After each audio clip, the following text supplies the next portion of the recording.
So yeah, this is called the phallic fallacy, and the symbols that compose it are kind of just like a kinetic sculpture, and there's a Star of David, a crucifix, a Buddha, a money symbol, and a Muslim star or Islam star. So these are all like the different forms of thought that shape us. Working with technology, being enslaved by technology, you're manipulating so much that you're trying to fix everything, keep everything running. There's this human link in there that becomes more and more machine-like and more controlled, and the animal desire of the human being comes out, I think. That's why you exist, is to be like this computer janitor or plumber guy. And that's sort of the character in this opera, is the Donald G. Gregario. You know, he's the office worker of the future, and he's trying to upgrade his efficiency, because basically it's like microchips in the head and trying to move faster and faster.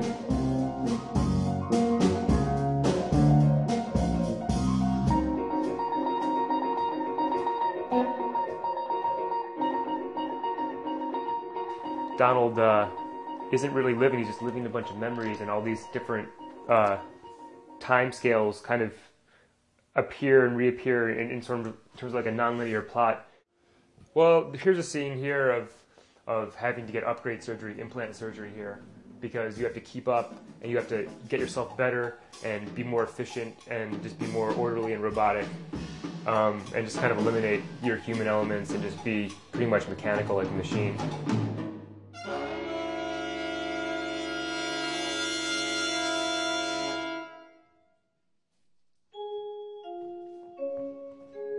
Vibrational energy bands that compose and allow data transmission through optical nerve.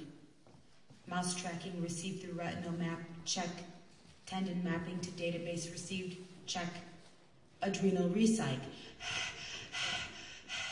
Donald G. Gregario transforms himself into futuristic animal man and sings this aria opera, which is kind of half simulated with playback of samples of Donald's voice, which he transforms himself with this upgrade into futuristic animal man.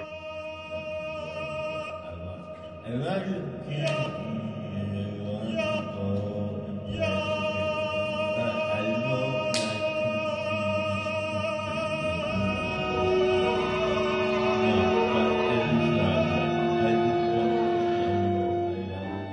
after that, after he becomes futuristic animal man, he just goes and gets it on with the Geisha. Yeah, so they hook up virtually, of course, and it's a very quick encounter of Donald humping like a video screen. This is that scene right here.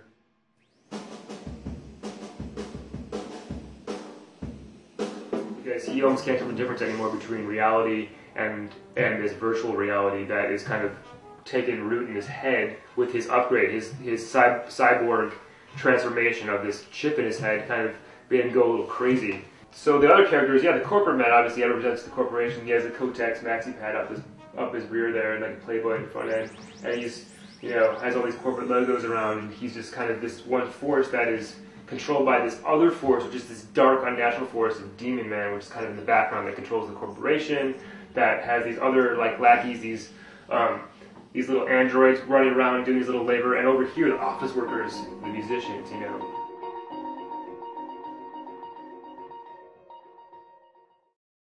I think people can take away whatever they want from this. I think that it's really kind of entertaining, funny, and funky in a lot of weird ways, kind of just exploiting all the resources that I had and just kind of creating this high-tech paranoid vision. It's spontaneous and it's interactive and it's in the moment, and it kind of jumps out at you and grabs you more than would just pre-recorded video of something. And so there's that weird interplay between like reality and something that's a virtual reality, and just kind of seamlessly going in, sort of like my work Ode to Jean Baudrillard, which is kind of these polyrhythmic spinning discs of one pattern that's projected on a pattern that already exists, that you could probably show a little bit of right here.